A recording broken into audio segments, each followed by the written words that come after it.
Hey guys, welcome to PVS Automotive. Today we're doing an install on a 79 Series LandCruiser. We're going to do a head unit and a steering wheel.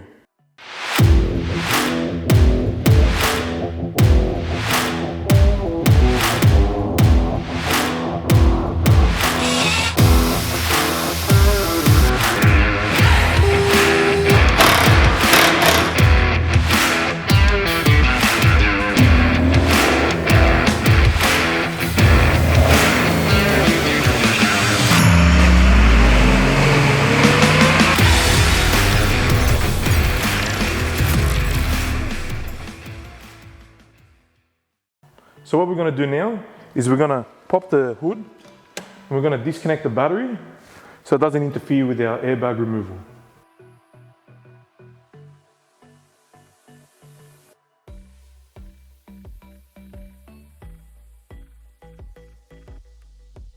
Alright guys, so with the battery disconnected, what we're going to do now is we're going to remove the side covers so we can get to the bolts to remove the airbag. You might need a flathead screwdriver to help the process go easier. Now with the side covers removed, we're going to use a T30 screw bit to remove the airbag.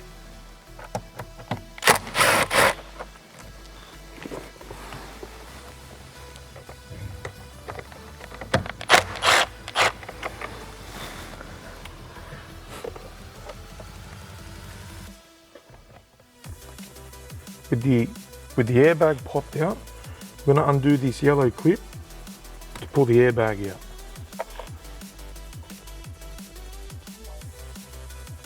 Alright guys, so once we've disconnected the airbag, what you need to do now is remove the cable from the clock spring.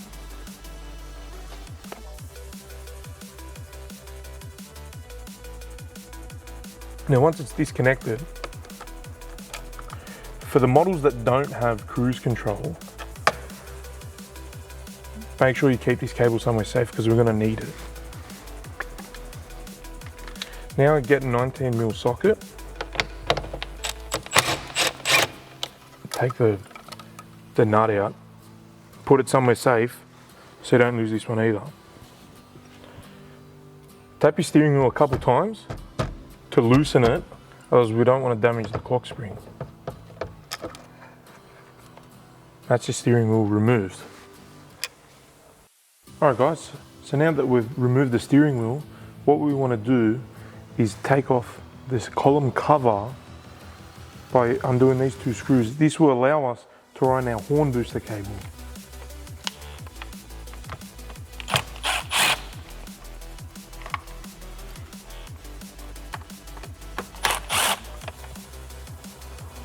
With the screws removed, you should be able to just pull the cover down and take it off.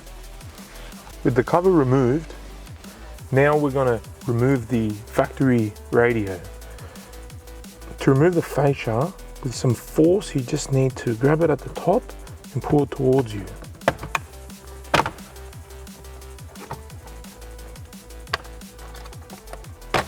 Okay. Disconnect the clock and the hazard switch.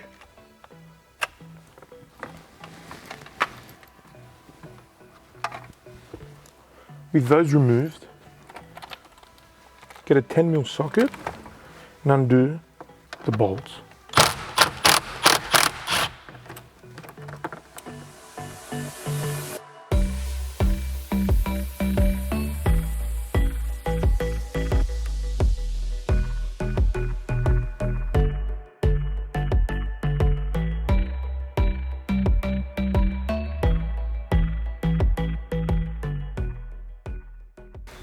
With the bolts removed, pull the fascia, the head unit towards us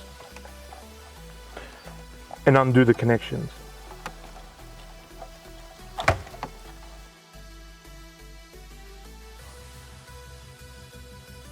Alright, the head unit's removed. Let's go over to the bench. Alright guys, we want to remove the cruise control stalk to move it to our new wheel.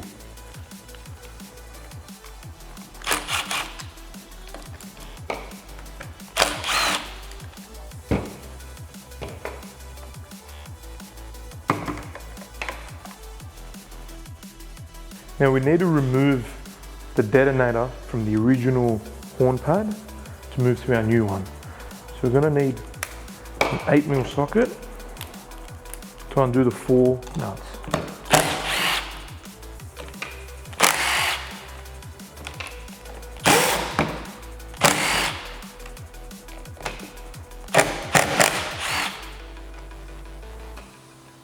Simply pull it off and put it to the side. So now we need to remove the horn pad from the wheel. Now to do this, if you look through the side covers, on the right hand side, you will see there's a small metal bar directly above where your cruise control would sit. So if we get a flathead screwdriver and push the bar, it will release one corner. Now if we move to the other side, you'll have two. One will be straight ahead, and if you just lift that bar up, it'll pop out the bottom. If we turn it upwards, it will reveal the bar at the top. Push that down. That's how you remove the horn pad. Now that we've got the horn pad off the wheel, we need to put the factory detonator on. So simply place it on the screws, get the 4 nuts, and put it on with your fingers, just one corner at a time.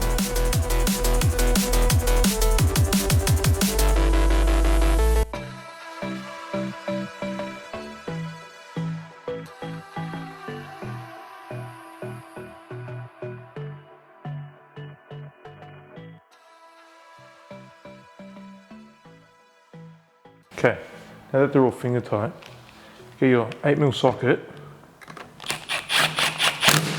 and tighten it corner at a time.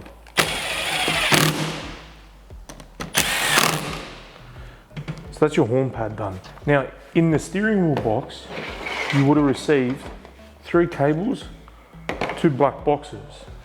These 2 boxes are your modules.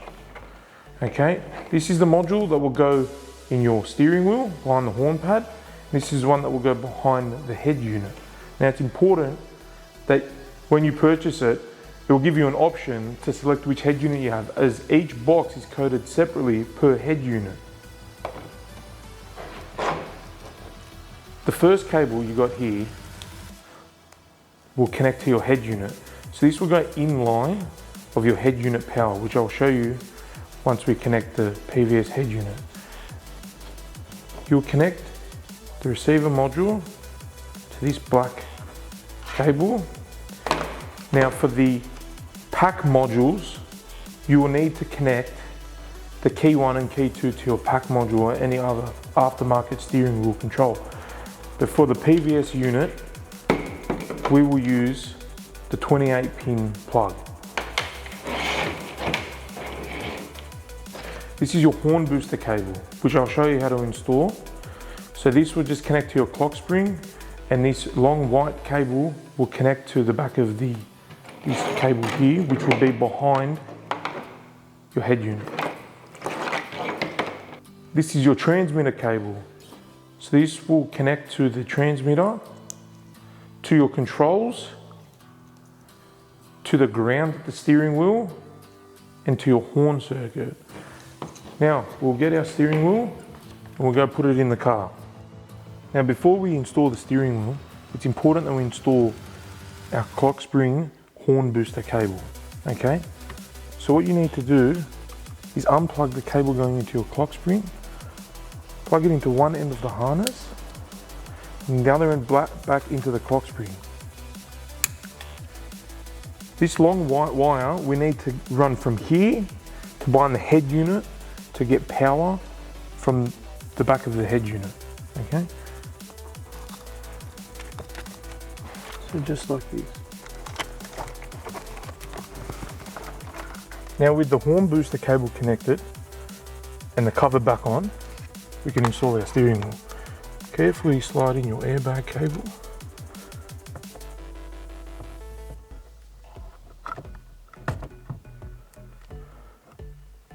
And push the wheel down onto the spline. get the nut, place it on with your fingers.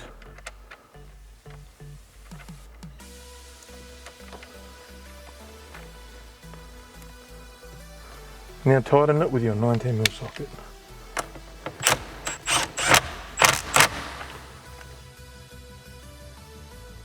Now with the steering wheel installed and the nut on, we need to connect our original horn cable back into the clock spring. Okay, with this connected, we need to get our transmitter harness, connect the white to your controls,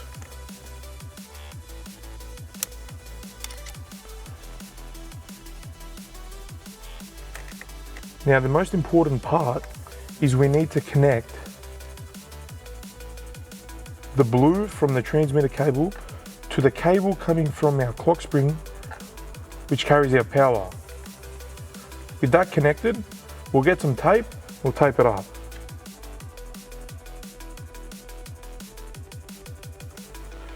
Now with that taped up, we can connect our ground to one of the 4 screws. I'm going to use this one.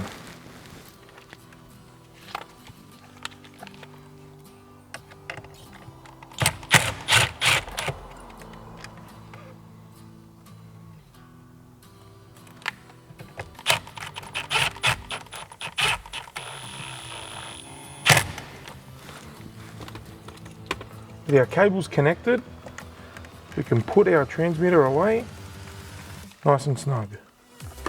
Okay, so what we're going to do is we're going to put the module behind here to hide it away and neatly put away your cables. Okay.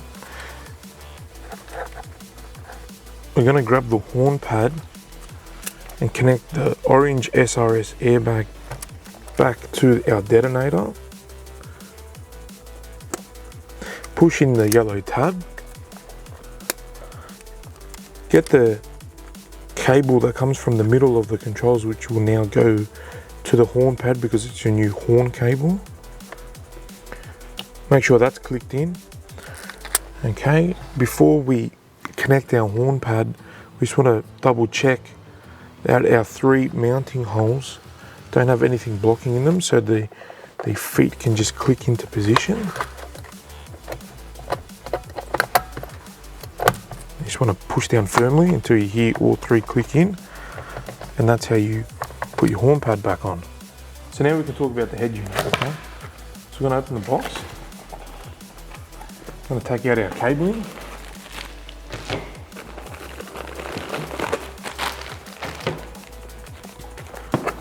And remove our head unit carefully.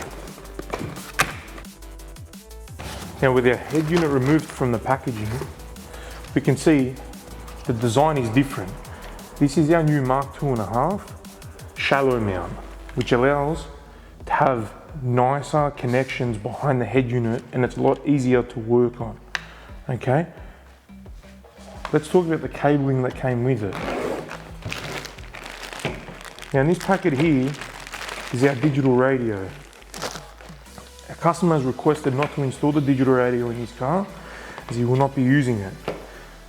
So this long bar, you would stick to your windscreen. You'll have a ground which will get connected to your passenger handle. So simply place the digital radio on the passenger side of the windscreen, ground the cable on the handlebar, run the cable down your pillar to the back of the head unit. Now you'll see this box. What this box is, it's our digital radio receiver, okay? It's a USB digital radio, so all you need to do is screw it in, connect it to the USB that is supplied that will connect to the back of the head unit. These come already together as we test in here in our workshop. The digital radio put inside, we can open up the main packet. This is your main harness, which you'll connect your factory connections to: speakers, power, your reverse camera, your factory reverse camera if you have one, more importantly your steering controls. This is for the people running amplifiers. This will be needed to connect your RCAs. So you have your RCAs here, including 2 sub outputs. And on this side, we have an AV in, like a console of some sort, or a DVD player. These 2 here will run to external monitors or headrests behind the back seat. We have another USB cable here with 2 USBs. We include a USB switch cable which will connect to the factory dash or even our PVS switch panel, which will allow you to connect a USB to play music, or even for your CarPlay or Android Auto without having to go through the glove box. You can plug it straight into your dashboard. This is for your front camera. For those who want to run a front camera, our head unit gives you the ability to record as a DVR by simply connecting a front camera RCA, and there's your power. Your external microphone, for those people who want the clearer quality calls, especially if you have sound deadening, is very important that we have sound deadening in our cars, because the LandCruiser, as most of you know, allow a lot of road noise. So if we have sound deadening, it will minimize road noise and allow clear calls. It is important. Okay, so there is your microphone. This is your GPS. Your GPS will connect to the back of the head unit, and you can place it wherever you like. I like to place it up under the dash, closer to the dashboard, to get nice GPS signals.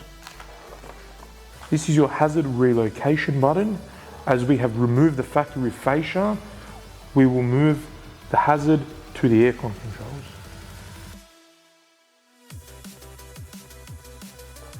Your 4G modem. By simply placing a SIM card in the back of it and connecting it to a USB, we are now able to have a 4G hotspot connected to your head unit, to your PVS mirror if you have one, or even your mobile phones. The last thing in the packet is our external microphone cable, which you will need to install the external microphone. Now I want to talk about the extras you can get with your head unit. First, we have our PVS reverse camera, which you get your camera cable and the camera head, okay? Camera head is single wire, which will connect to its matching plug. Now, you'll notice there is a red wire that will run from the back of the car to the front of the car with a yellow RCA, which will connect, and I'll show you, to the factory loom, to the PVS loom. We will connect our reverse camera, and this will connect to our reverse camera trigger wire. The red wire at the back, we will connect to our tail light, our reverse, which once it goes into reverse, it will power our camera up. We'll also send a signal to our head unit to tell it we're in reverse and to show picture. The black cable, you simply run to your ground. The camera put aside, we have our OBD2 scan, which will plug into our OBD2 port on our vehicle, and we will connect via Bluetooth using any app of your choice. Our preferred app of choice is Talk Pro, which you can purchase from the Google Play Store. Our last added extra that you can purchase from the PVS website is our temperature battery monitoring system, okay? This black box will connect to your factory clock, and it will come with 2 cables. One will be for auxiliary temperature and auxiliary power. You can run one to your second battery, so you're able to see the voltage on your head unit, as well as the main battery voltage. And you're able to run an auxiliary temperature probe to, let's say, the canopy of the vehicle, so you're able to monitor the temperatures inside the canopy. All you simply have to do is connect the USB to any of the supplied USBs on the back of the PVS head unit. So now we're ready to install our head unit. So make sure your battery is connected, Okay, first what we're going to do is we've got the original hazard switch. We need to remove the cover as we're relocating it to our aircon control. Okay, so you have the switch, you just need to pull it quite hard to get the cover off. Okay, as you can see, you have two holes. You just need to line up with the new switch that has the two holes so it goes on the same side. That's our hazard button that has now going to be relocated. So you want to run the cable out through where the blank plate was, okay.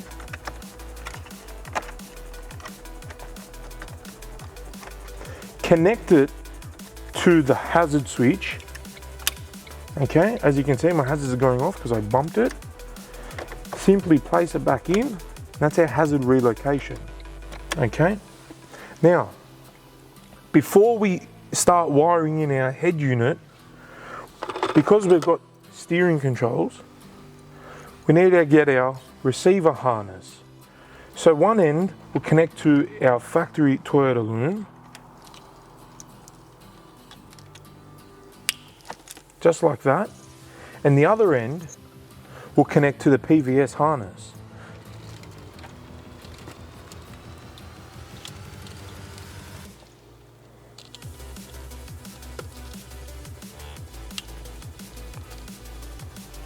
Now that that's connected, we're able to connect our steering controls. So we'll grab the 28 pin plug from the PVS head unit harness and the 28 pin plug from the PVS steering wheel control harness. We'll plug them in together. This will also be able to work with the factory Toyota head unit by simply plugging this cable in. If you're using an Alpine, a Pioneer, a Kenwood, Sony, or any aftermarket radios that are not Android based, you would need to wire your key 1 and key 2 to a steering control module harness or a Pack 5 control module. But we're not using this, so we're going to tape these up so they don't short out and cause the controls not to work.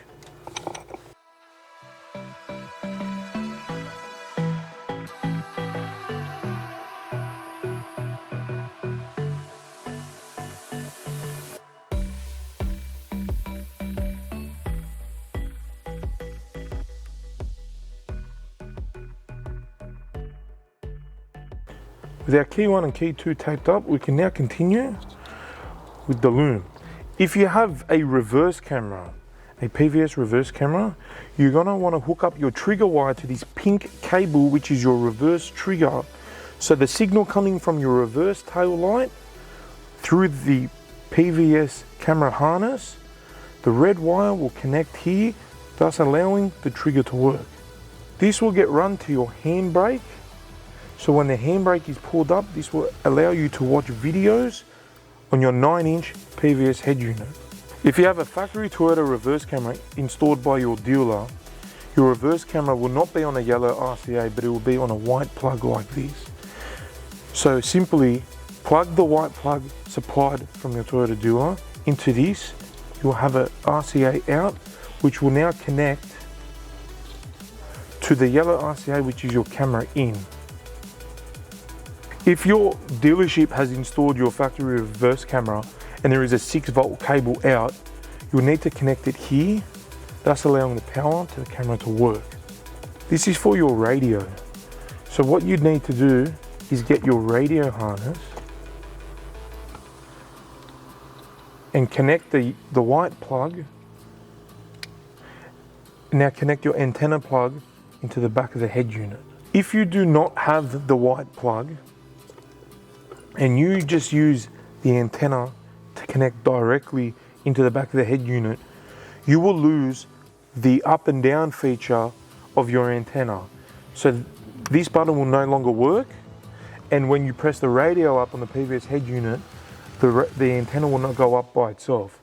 So it is important, if your car is supplied with this harness, that you use it. This blue wire here is to connect to your amplifier, to allow the head unit to signal the amplifier to turn on once the car is turned on. Now our customer has a aftermarket sound system installed by us using our door pods, thus allowing to put 6.5-inch speakers in our doors, front and rear. So we will connect this to our trigger wire coming from the amplifier. So we're going to install the GPS antenna. Now you can install it wherever you like, as long as it's towards the front of the car and has an open space to get the GPS signals. We're going to stick it under the dash and connect this to the back of the head unit. So now I'm just connecting the main harness to the back of the head unit. Just make sure it's nice and tight so you don't lose connections. You want to get your antenna cable connected to the antenna socket. I'll place this back there.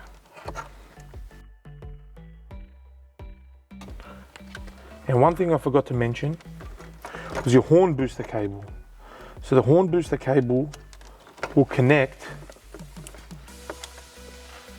to the pair coming out of the receiver module. So the PVS head unit comes with 5 USBs. You have a USB 1, a USB 2, a USB 3, a USB 5 volt 2.1 amp, and your CarPlay cable.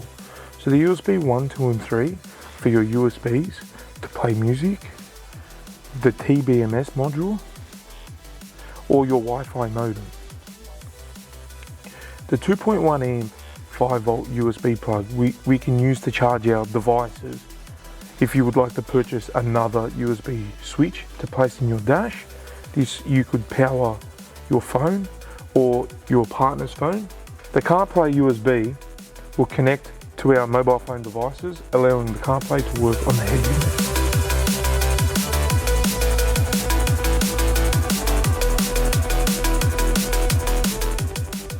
Once we've undone the wire, we connect our white plug to the matching white plug on the back of the head unit. Once that's clicked in nice, you know you have a nice secure connection. Now to remove the factory switch panel, to either put in the USB cable or replace the factory switch panel with our PVS switch panel, what you need to do is undo the 10mm bolts here and then pull hard to pop it out. Simply pop out the factory blank plate and replace it with our USB switch.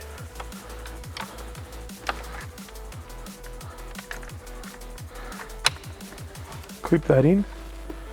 Now you want to connect it to the cable that's marked CarPlay. So with our CarPlay marked cable, we'll connect our USB switch. We'll do it at the back behind the aircon controls so it doesn't get in the way.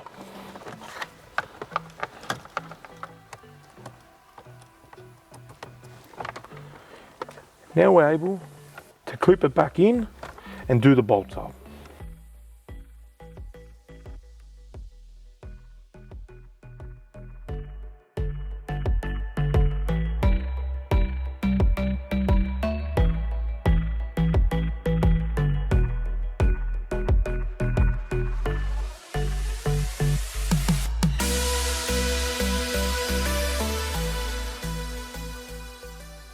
With the head unit now in the dash, we're able to turn the car on to use the head unit. So your first boot up, your initial boot up, will take about 10 to 20 seconds to boot up, as it's the first time it's booting up. If you let your car sit for a week, 2 weeks, this is the process it's going to go through, as it's its first boot.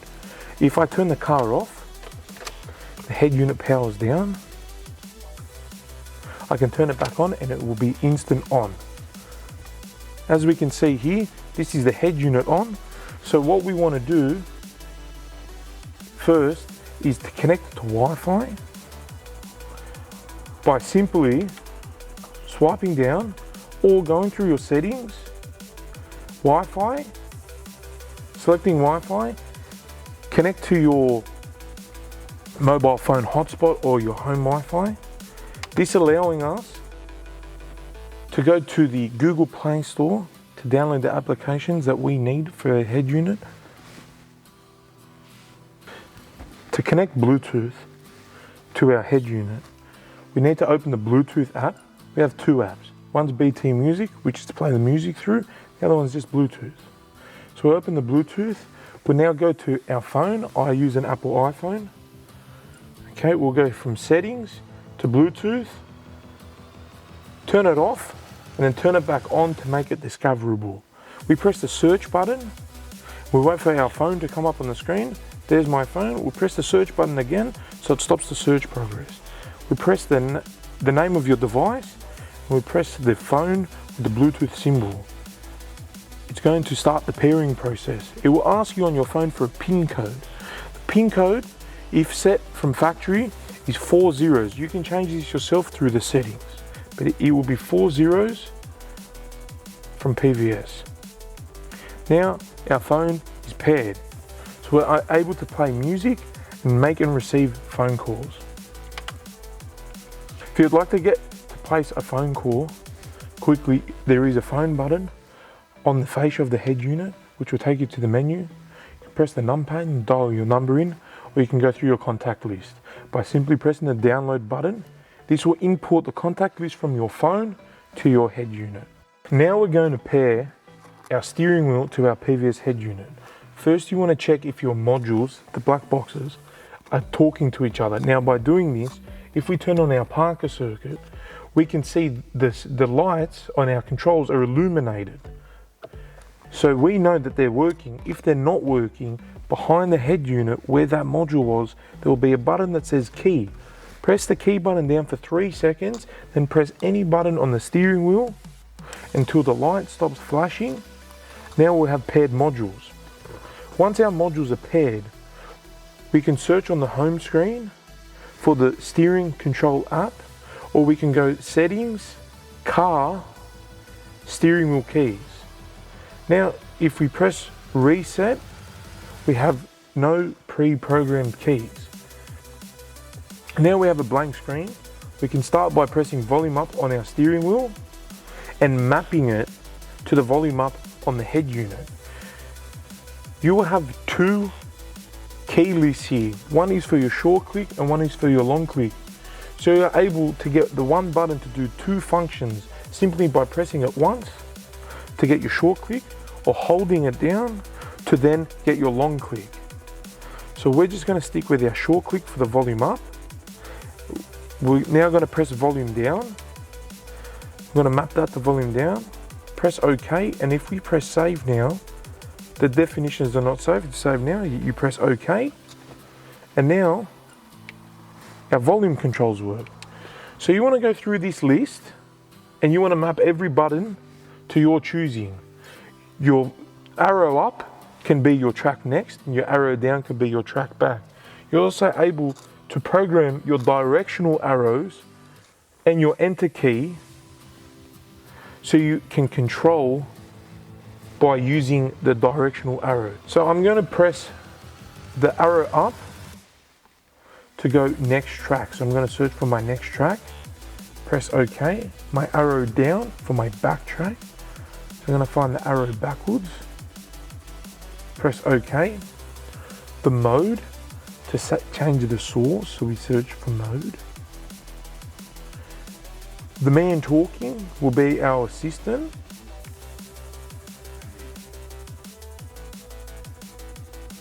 So it's the microphone icon. The phone on the left will control the answer, and the phone on the right will control your hang up. Now the button with the man talking, which controls your assistant, will be your Google Assistant inbuilt into your head unit.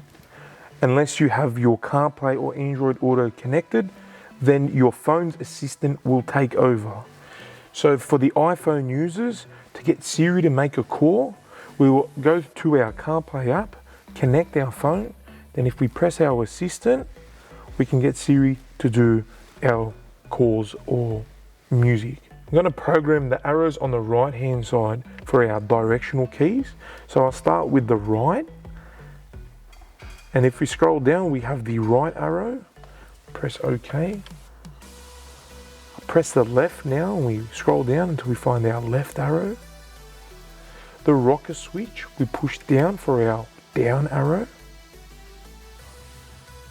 The rocker switch we push up, which will get our up arrow.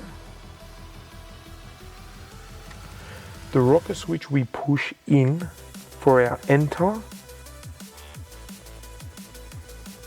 The arrow pointing backwards will be our back, so we map that.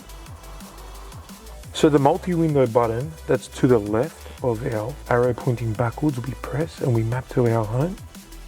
Now our last button, which is here, which is the car, the symbol of the car, you can use for whatever you like. Okay, so you can search through the list and you can see if you want it on mute, or you could have it so it's quick to your radio. I'm going to use it for my mute. You want to press save and then press OK, and then now we will have fully functioning steering wheel keys.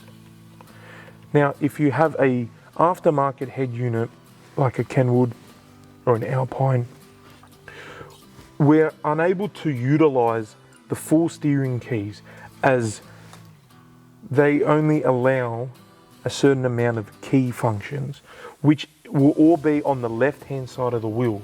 By using an Android head unit or our PVS head unit, we're able to utilize all buttons on the steering wheel. To connect my iPhone to CarPlay, we're going to search on our head unit for the Z-Link app.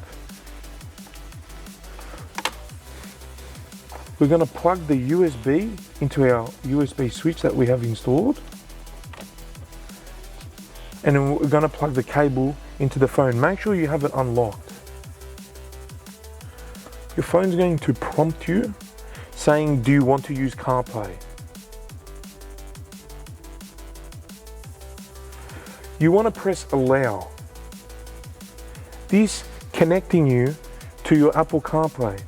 So now with our phone connected, and when we can use our assistant, hey Siri, open Spotify. There you have it. So by programming the directional arrows on our steering wheel, this means that when we're on the motorway, we don't have to remove our hands from the steering wheel. If you want to go to the next page, by simply pressing the right arrow, we can see the buttons highlighted, which will now take us into the next page. Okay, I want to click on my Bluetooth music, so I've highlighted it. I will press enter. This will open your Bluetooth music app. To get home, you can press your home button, which is left of the arrow pointing backwards, or you could press the arrow pointing backwards to take you home. So now I'm going to install the Wi-Fi modem. Okay, so you could plug it in to a USB port in the glove box. I'm just going to install it into the switch panel for demonstration purposes. Now with our 4G modem connected, by showing the red light means it's ready to be paired. So if we go settings, network and internet, Wi-Fi, we can see our modem. Now you can look in the back of the modem by sliding the cap backwards where you put your SIM card in, and it will show you your Wi-Fi name and the password. The password for this one is 1 2 3 4 5 6 7 8 9 0. I'm going to press done and it will connect. Here we can see connecting to the 4G modem. So let's talk about the buttons on the fascia of the head unit. So we've got home to return us to our home screen. We have our next and our backtrack to change songs. We have our music. This button is linked to the second icon on the bar here. See this taskbar? Your second icon, your button's linked to. So we have YouTube here. So I'm going to press this button and it will open our YouTube app. Okay. So we have our navigation button here, which is linked to our navigation software installed. And if we want to change it, we can go through the settings to change to Schema Maps or Google Maps or Waze, your application of choice. So we press that and we can see here's our navigation. The PVS Automotive button in the middle is your mute key. The microphone button is your assistant, your Google Assistant, which is inbuilt into the head unit itself. This will not make calls from your mobile phone, as to do so, we need to use CarPlay for that. The phone, which will take us to the phone app, and then you've got your volume rocker, plus or minus to go up and down. We have our return arrow.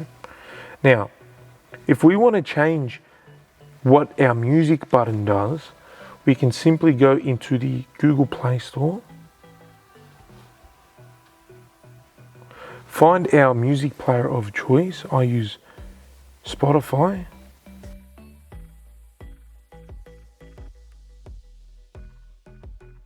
Wait for this to download. Now that it's downloaded and installed, if we return to our home screen, we can see it's now appeared there. If we simply hold on the YouTube icon, drag it out, hold on the Spotify icon and put it in its place, we now have Spotify as our music key. To change the navigation application button, we want to go to Settings, Car, Navigation Application Option. And this will give us the list. I have Maps installed, so I'm going to select Maps. But if you'd like to change, you can go to the Google Play Store and download your navigation application of choice.